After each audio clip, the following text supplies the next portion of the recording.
वक्रतुंड महाकाय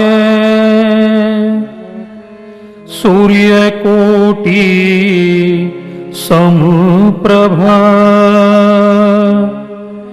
निर्विघ्नं कुरु मे देवा सर्वकार्येषु सर्वदा सर्वकार्येषु सर्वदा।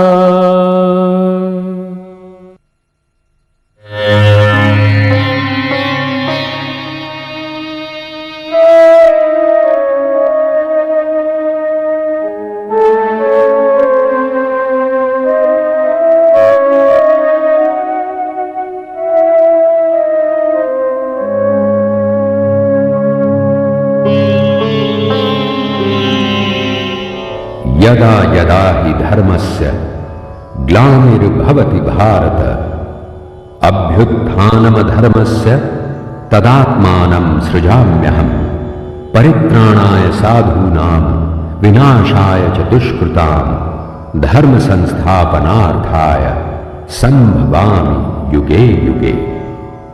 हमारा देश भारत विश्व का प्राचीनतम धर्म प्रधान देश है। जब कभी धर्म की हानि हुई है, धर्म की रक्षा व उन्नति के लिए परमपिता परमात्मा ने यहां अनेकों बार जन्म लिया है। संतों की इस पावन भूमि पर कबीर, नानक, दादू दयाल, पलटू, रविदास, मीराबाई और तुलसी जैसे संतों ने जन्म लिया व अपने विचारों से लोगों की आध्यात्मिक क्षुधा को शांत करने का प्रयास किया। मगर उन दिनों सामाजिक व राजनीतिक हालात कुछ ऐसे थे कि हिंदू धर्म का प्रचार एक सीमित दायरे में ही बंद कर रह गया था। लोग अपने मन की शांति हेतु अंधेरे गलियारों में भटक रहे थे। उन्हें तलाश थी एक ऐसे पंथ की, एक ऐसे संत समुदाय की जो उन्हें अज्ञान की इन अंधेरी गलियों से निकालकर ज्ञान के प्रकाशमय मार्ग पर उनका पथ प्रदर्शन कर सके। ऐसे में 24 अगस्त 1818 ईस्वी में आगरा के सेठ दिलवाली सिंह साहब के यहाँ महान संत हुजूर स्वामी महाराज जी शिवदयाल सिंह का जन्म हुआ। बचपन से ही अध्यात्म के मार्ग पर चलने वाले स्वामी जी महाराज ने समस्त विश्व में भटकी हुई मानव जाति को राह दिखाने के लिए फरवरी सन 1861 को बसंत पंचमी के दिन राधा स्वामी सत्संग की नींव रखी और कहा, जब तक एक भी जीव संसार में रहेगा, मेरी राधा स्वामी नाम की नाव उन्हें परमधाम ले जाने के लिए किनारे लगी रहेगी। हुजूर स्वामी महाराज जी लगभग 17 साल तक जीवों को चेताने के बाद 15 जून 1878 को अपना चोला बदलकर राधा स्वामी धाम को प्रस्थान कर गए। हुजूर स्वामी महाराज जी के पश्चात राधा स्वामी मत की ये धार आई उनके मुख्य शिष्य हुजूर महाराज सालिग्राम साहब में। इनका जन्म भी आगरा में ही 14 मार्च 1829 ईस्वी को हुआ था। 29 वर्ष की उम्र में इनकी मुलाकात हुजूर स्वामी महाराज जी से हुई और उसके बाद से ही वो उन्हें अपना गुरु मानकर उनकी सेवा में लग गए। सालिग्राम साहब जैसी गुरु भक्ति की मिसाल आज तक ना तो मिली है और न मिलेगी। अपने सद्गुरु के चोला बदलने के बाद इन्होंने तन मन धन से राधा स्वामी सत्संग की सेवा की और इस पंथ को घर घर तक पहुंचाने का प्रयास किया।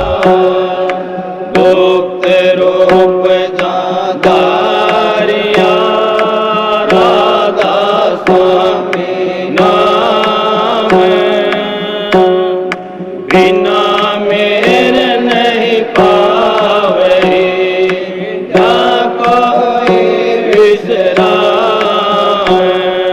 6 दिसंबर 1898 को राधा स्वामी की धार अपने प्रिय शिष्य महर्षि शिवव्रत लाल जी महाराज के हवाले करके ये इस संसार से विदा हो गए। राधा स्वामी मत के तीसरे गुरु महर्षि शिवव्रत लाल जी महाराज का जन्म शिवरात्रि के दिन सन 1860 ईस्वी में बनारस में हुआ। बचपन से ही लेखक प्रवृत्ति के इन महाराज जी ने अपने जीवन काल में सामाजिक, ऐतिहासिक, धार्मिक, सांस्कृतिक व आध्यात्मिक विषयों पर लगभग 6000 पुस्तकें लिखीं। इसलिए इन्हें आधुनिक वेद व्यास कहा जाने लगा।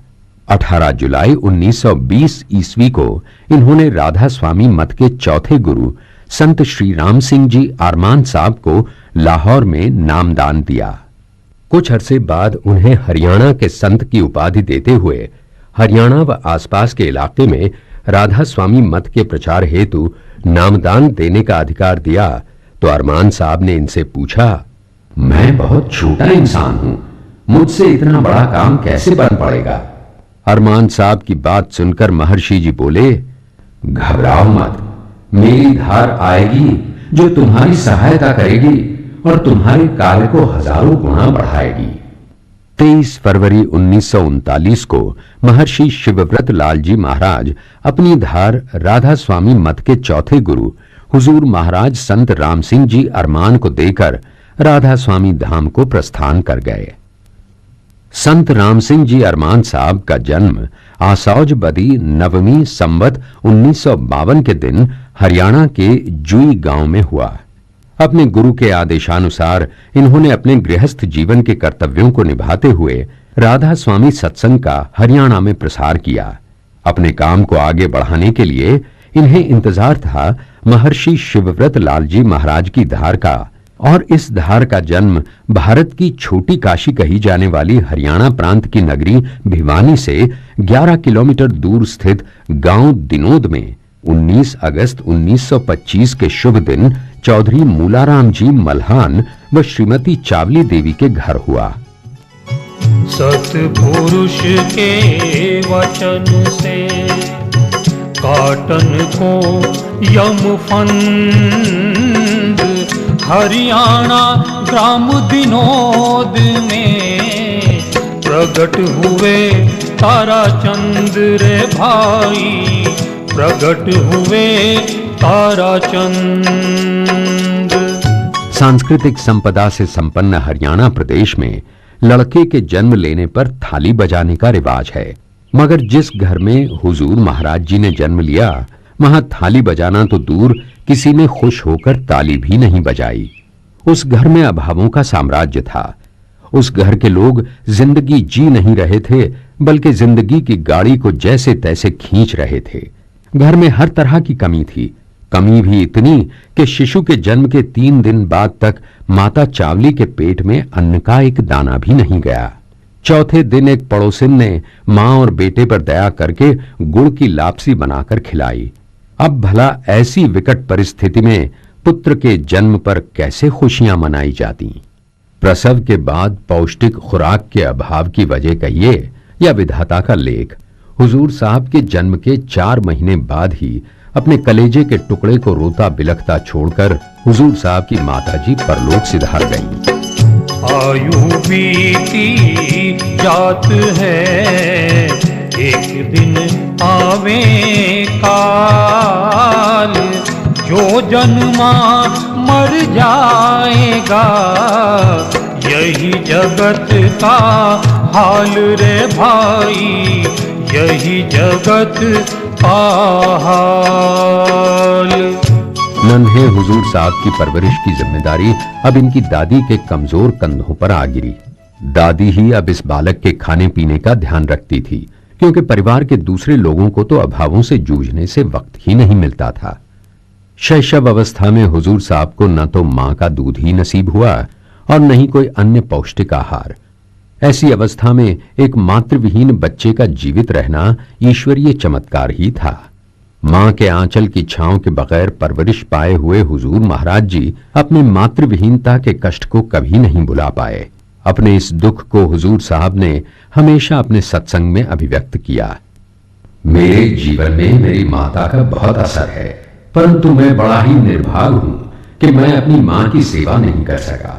वो बड़े भागी हैं जिनके माता पिता जीवित हैं। कौन कहता है परमात्मा पहाड़ों, जंगलों या गुफाओं में मिलेगा, मंदिरों, मस्जिदों या गुरुद्वारों में मिलेगा। मां बाप की दिल लगाकर सेवा करो, तुम परमात्मा को अपने करीब पाओगे। हुजूर महाराज जी के दिल को ये बात हमेशा कचोटती रही कि उनके जन्म के वक्त 3 दिन तक उनकी मां को अन्न का एक दाना भी नसीब नहीं हुआ था। जब वो समर्थ हुए तो उन्होंने अभावग्रस्त माताओं को प्रसव के बाद आश्रम की तरफ से घी, खांड व गेहूं आदि सामग्री देने का संकल्प किया। उसके बाद से ही उनका ये संकल्प आश्रम का एक नियम बन गया है। भले भलाई ना तजे, भले फूलों की रीत, भले भलाई करत हैं, करे भलों से प्रीत रे भाई, करे भलों से प्रीत। परिवार में आर्थिक अभाव के बावजूद उनकी दादी ने अपनी हैसियत से बढ़कर हुजूर साहब की परवरिश की। इनकी दादी इनके लिए किसी तरह पालन पोषण का बंदोबस्त कर लेती थीं। दादी के रहते कभी भी हुजूर साहब को अपनी मां की कमी महसूस नहीं हुई। हुजूर साहब की दादी एक धार्मिक प्रवृत्ति वाली महिला थीं, अतः ये कहना गलत नहीं होगा कि हुजूर साहब के अंदर भक्ति भाव व आध्यात्मिक ज्योत को जलाने का कार्य इनकी दादी ने ही किया। इंसानों व जानवरों से प्रीत का पाठ पढ़ाने वाली भी इनकी दादी ही थी। जितने हुए हैं संत जन, सतनाम आधीन, परा विद्या है संत की, दिल में करो यकीन रे भाई, दिल में करो यकीन। वैसे तो अक्सर देखा जाता है कि नवजात शिशु की मां की मौत के बाद उस बच्चे का पिता बड़े लाड प्यार से अपने बच्चे की परवरिश करता है, मगर हुजूर साहब के साथ उल्टा ही हुआ। इनकी माताजी की मौत के पश्चात इनके पिता का रवैया इनके प्रति बहुत कड़ा हो गया, परंतु उनके इस रवैये का भी हुजूर साहब के व्यक्तित्व पर सकारात्मक असर ही पड़ा। अपने पिता के इस सख्त रवैये के कारण ही हुजूर साहब बचपन से ही कर्मठ बन गए। हुजूर साहब की 4 वर्ष की आयु में ही इनके पिता ने इनके हाथ में लाठी देकर पशुओं को खेतों में ले जाकर चराने की जिम्मेदारी इनके कोमल कंधों पर डाल दी थी। जिस उम्र में बच्चे उछल कूद मस्ती करते हैं, उस उम्र में हुजूर साहब हाथ में डंडा लिए दिन भर जानवरों के पीछे भटकते रहते थे। उस वक्त घर की आर्थिक अवस्था ऐसी थी कि न तो इनके पास तन ढकने को पर्याप्त वस्त्र थे और न ही पांव में पहनने को चप्पल या जूते। गर्मी के दिनों में तपती रेत से अपने पांव बचाने के लिए या तो एक पांव को दूसरे पर रखते या गोबर में रखकर तपन से बचने का असफल प्रयास करते। सर्दियों में कड़कती ठंड से बचने के लिए हुजूर साहब अलाव जलाकर उसके पास बैठे रहते। यानी हर मौसम हुजूर साहब के लिए एक चुनौती के रूप में आता और हुजूर साहब हिम्मत से उस चुनौती का सामना करते। तारा चंद गरीब था, खाने को नहीं टूक, दया हुई गुरुदेव की, अब मिटी तृष्णा भूख रे भाई, अब मिटी तृष्णा भूख। दादी माँ की दी हुई आध्यात्मिक शिक्षा के कारण उस नन्ही सी उम्र में ही हुजूर साहब का ध्यान ईश्वर की तरफ हो गया था। दोपहर तक पेट भर घास चरने के बाद जब जानवर किसी पेड़ की छांव में विश्राम के लिए बैठ जाते तो हुजूर साहब भी वहीं स्थान देखकर बैठ जाते और ईश्वर के ध्यान में लीन हो जाते।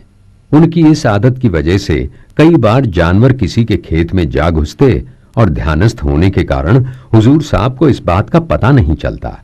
जानवर खेतों में नुकसान कर देते और घर पहुंचने पर हुजूर साहब को अपने पिता से डांट खानी पड़ती। दिन भर जंगलों में घूमने के बाद गोधूली के वक्त जब हुजूर साहब घर लौटते तो उनका शरीर थक कर चूर हो चुका होता। इनकी दादी उन्हें नहला धुलाकर खाना खिलाती और रात को अपने पास सुलाकर कहानी सुनाती तो इनकी थकावट एक पल में दूर हो जाती और हुजूर साहब कहानी सुनते सुनते ही गहरी नींद में सो जाते थे। दादी माँ हुजूर साहब को इस तरह की शिक्षाप्रद कहानियां सुनाती थीं जिनका असर सीधा हुजूर साहब के दिल पर होता था। दादी ने हुजूर साहब को न केवल साकार भक्ति के मार्ग पर लगाया बल्कि अपनी कहानियों से निराकार भक्ति और संत मत की राह भी दिखाई। सांसारिक व आध्यात्मिक तौर पर हुजूर साहब को अपनी दादी का बड़ा सहारा था, मगर ईश्वर की लीला देखिए, दादी का स्नेह और सहारा भी हुजूर साहब को ज्यादा समय तक नहीं मिल पाया कि इनकी दादी परलोक सिधार गईं और हुजूर साहब एक बार फिर बिन मां के हो गए। माया ऐसी जानिए जो बादल की छाए, यूं चलती फिरती रहे, एक ठोड़ रहे नाए, एक ठोड़ रहे ना। दादी की मौत के बाद हुजूर साहब को अपने जीवन यापन का भार तो स्वयं उठाना ही पड़ा। इसके अलावा इनके पिताजी के खाने पीने की जिम्मेदारी भी इन्हीं के कंधों पर आ पड़ी। दादी की मौत के बाद तो इनके पिता का व्यवहार और भी ज्यादा क्रूर व कठोर होने लगा। अब तक तो हुजूर साहब के जिम्मे खेतों में जानवर चराकर लाने का ही काम था, मगर धीरे धीरे उनके पिता ने जंगल से लकड़ी लाने, कुएं से पानी निकालने, घर में रोटियां बनाने और हाथ से आटा पीसने तक का काम हुजूर साहब के नाजुक व मासूम कंधों पर डाल दिया। ये सब काम तो हुजूर साहब जैसे तैसे कर लेते थे, मगर इन्हें अपने पिता की जो बात सबसे नागवार लगती थी वो थी उनका हुजूर साहब के भजन कीर्तन से चिढ़ना। एक दिन सुबह जब महाराज जी नहा धोकर प्रभु के ध्यान में बैठे ही थे कि इनके पिता आ पहुंचे। मैं वहां भूख से मर रहा हूँ और तू यहाँ आसन जमाए बैठा है। पिताजी आप चलिए, मैं अभी रोटी बना कर लाता हूँ। मेरी बात कान खोल कर सुन ले। अगर आज के बाद कभी ये पूजा पाठ की तो मुझसे बुरा कोई नहीं होगा। तारा चंद साधन किया, बैठा जा एकांत, चित्त एकाग्र हो गया, हृदय हो गया शांत रे भाई, हृदय हो गया शांत। तू रस्सी को ध्यान से नहीं बांट रहा है तारा। क्या हुआ पिताजी? ये देख, तेरी रस्सी में इतने लंबे रेशे लटक रहे हैं। पिताजी रेशे तो आपकी रस्सी में भी लटक रहे हैं और आपके रेशे तो बड़े भी हैं और ज्यादा भी। देख बेटा, रस्सी बांटते वक्त रेशे छोड़ने की मेरी आदत तो अब पक गई है, पर तू तो ये गंदी आदत मत डाल। हुजूर महाराज जी ने अपने पिता की कही बात पर ध्यान दिया और बढ़िया रस्सी बांटकर अच्छे भाव में बेची।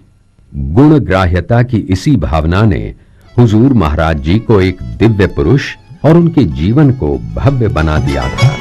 कूड़ा कर कट साफ कर, सुथरा कर लिया माल, बीन बजी सतलोक में, नीचे रह गया काल रे भाई, नीचे रह गया काल। हुजूर साहब की दादी की मौत के बाद इनकी मां बनकर इनका हाथ थामने वाली औरत थी इनके ही गांव दिनोद के पटवारी शंभूनाथ की पत्नी मनप्यारी। ये दोनों ही पति पत्नी बड़े ही धार्मिक विचारों वाले इंसान थे और अपने घर पर प्रायः सत्संग कराते रहते थे। इन सत्संगों में हुजूर साहब अवश्य हाजिर रहते थे।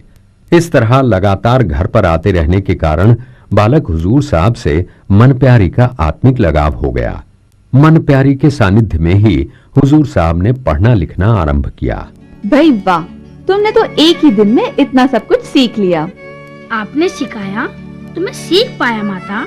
अच्छा जरा ये पढ़कर तो सुनाओ। राम राम, स ईसी, त आता सीता, राम राम, सीता राम। इस तरह आहिस्ता आहिस्ता हुजूर साहब रामायण, गीता आदि का पाठ करने लगे। मनप्यारी ने हुजूर साहब को लिखना पढ़ना तो सिखाया ही, इसके अलावा इनकी दादी मां के द्वारा इनके अंदर जलाई गई आध्यात्मिक ज्योत में घी डालते रहने का काम भी मनप्यारी ने किया। एक दिन मनप्यारी ने देखा कि बालक ताराचंद जी महाराज एक जगह खड़े एक बारात में होने वाले नृत्य को बड़े चाव से देख रहे थे। अगले दिन जब हुजूर महाराज जी उनके पास सत्संग में आए तो माता मनप्यारी ने उनसे पूछा, क्यों भगत, कल कहाँ खो गए थे? कहीं नहीं माता, मैं तो यहीं था। तुम तो यहाँ थे, पर तुम्हारा चित्त कहीं और था। मैं कुछ समझा नहीं माता। समझने वाली बात ये है कि तुम बड़े चाव से कल बारात का नाच गाना देख रहे थे। हाँ माता, बहुत अच्छा लग रहा था। वे लोग कितना बढ़िया नाच रहे थे। वे लोग अच्छा नाच रहे थे या खराब नाच रहे थे, ये बात नहीं है। बात ये है कि तुम्हारे जैसे भक्त बालक की रुचि नाच गाने या खेल कूद की तरफ होना उचित नहीं है बेटा। मुझसे बड़ी भूल हो गई माता। हंसी खेल हराम है, जो रंग राचा राम। माया मंदिर स्तरी, नहीं भगत के काम रे भाई, नहीं भगत के काम। जंगल के राज वाली बात तो आप लोगों ने सुनी होगी। जंगल के राज का मतलब था कानून नाम की कोई चीज नहीं होती थी। इस राज में पुलिस वाले अपनी मनमानी करते थे। इसी तरह के जंगल राज के कानून की मार हुजूर साहब को 13-14 साल की उम्र में झेलनी पड़ी थी। हुआ ये था कि महाराज जी के पिताजी अपने एक पुलिस वाले रिश्तेदार का पिस्तौल उठा लाए थे और उसे घर पर छोड़कर भाग गए थे। उस चक्कर में पुलिस ने महाराज जी को पकड़ लिया था और पुलिस वाले महाराज को ऊंटों के पीछे बांधकर पैदल ही गांव से हिसार तक ले गए थे। इस विपत्ति की घड़ी में महाराज जी ने ईश्वर का ही सहारा लिया और राम का नाम लेते हुए हिसार पहुंचे थे। हिसार पहुंचने पर बड़े अधिकारी ने बालक ताराचंद को देखकर अपने माताहतों को डांटते हुए कहा, अरे मूर्खों, इस बालक को क्यों ले आए? इसी के बाप ने वो पिस्तौल उठाया था हुजूर। अरे तो बाप को लाना था ना, इसे क्यों ले आए? जाओ इसे छोड़ाओ और इसके बाप को ढूंढ कर लाओ। इस तरह राम के नाम ने ही उस मुसीबत की घड़ी में महाराज जी का साथ दिया। सतनाम सबसे बड़ा, पांचों में सरदार। ताराचंद सिमरन करे, बेड़ा हो जा पार। ओ भैया बेड़ा हो जा पार। हुजूर ताराचंद जी महाराज का बचपन व लड़कपन बड़े ही कष्टों व अभावों में गुजरा। पहनने के लिए अच्छे कपड़े न होने के कारण गांव के लोग हुजूर साहब को सत्संगों व बैठकों में अपने साथ बैठाने से कतराते थे। परंतु पहुंचे हुए संतों की नजरों ने कीचड़ में खिलने वाले इस कमल को पहचान लिया था। बाबा श्याम सुंदर दास जी ने हुजूर महाराज जी को पहली बार देखते ही कहा था, ये लड़का अपने समय का परम संत है। बहुत बड़े बड़े आदमी इसकी शरण में आएंगे। अपने मुल्क में ही नहीं, दूसरे मुल्कों में भी जाकर ये सतनाम का डंका बजाएगा। हालांकि ये बात बालक हुजूर साहब ने भी सुनी, मगर उन्होंने इस पर गहराई से ध्यान नहीं दिया और अपनी गायों को लेकर खेतों की तरफ चल दिए। अभावों के दिनों की एक घटना ने महाराज जी के दिल पर बहुत गहरा असर किया था। हुजूर साहब स्वयं तो सूखी रोटी पानी के साथ घूंट घूंट कर खा लेते थे, परंतु अपने पिताजी के लिए वो कहीं न कहीं से छाछ का बंदोबस्त अवश्य करते थे। मगर एक दिन इनकी हालत देखकर इनकी पड़ोसन ने इन्हें छाछ का एक कतरा भी नहीं दिया और सारी छाछ एक औरत को दे दी। यही नहीं, उस पड़ोसन ने महाराज की बांह पकड़कर वहां से भगा दिया। इस घटना को महाराज जी आजीवन नहीं भूल पाए और बाद में उन्होंने अपनी इस व्यथा को इस तरह एक दोहे के रूप में व्यक्त किया।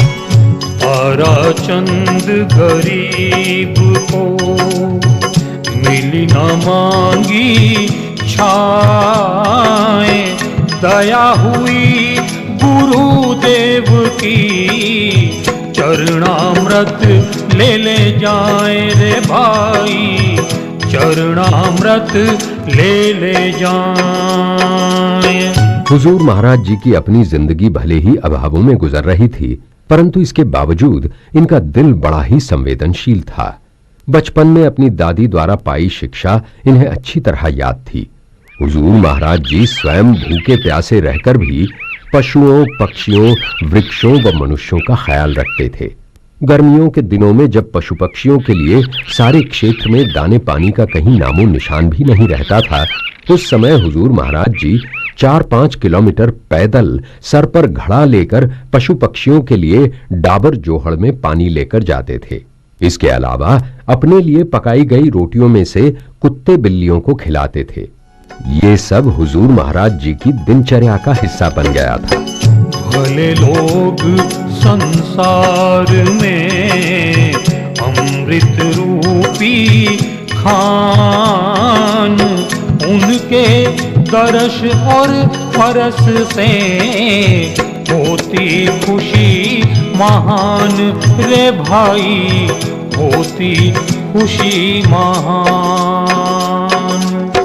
किशोरावस्था तक पहुंचते पहुंचते हुजूर महाराज जी अपने पिता व अपने जीवन यापन के लिए नौकरी करने लगे। एक बार इन्हें भिवानी अस्पताल के एक डॉक्टर के यहां काम करने का मौका मिला। इंसान काम चाहे जहां भी करे, वो अपनी अच्छी या बुरी आदतें नहीं छोड़ता। हुजूर महाराज जी ने कभी भी सत्य और ईमानदारी का साथ नहीं छोड़ा। यहां तक कि एक बार जब डॉक्टर साहब सपरिवार पंजाब गए तो अपनी दुधारू गाय की देखभाल का जिम्मा हुजूर महाराज जी पर छोड़ गए।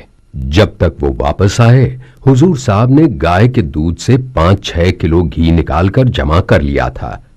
डॉक्टर साहब की अनुपस्थिति में हुजूर साहब ने दूध तो क्या, छाछ की एक बूंद तक का अपने लिए इस्तेमाल नहीं किया था। डॉक्टर साहब हुजूर की ईमानदारी व उनके व्यवहार से बेहद खुश थे। महाराज जी का भी यहां काम में मन लगा हुआ था, परंतु एक दिन डॉक्टर साहब के यहां पार्टी में मांस बनने के कारण महाराज जी ने यहां की नौकरी छोड़ दी। मांस आहारी मानवा परतक्ष राक्षस अंग, ताकि संगति मत करो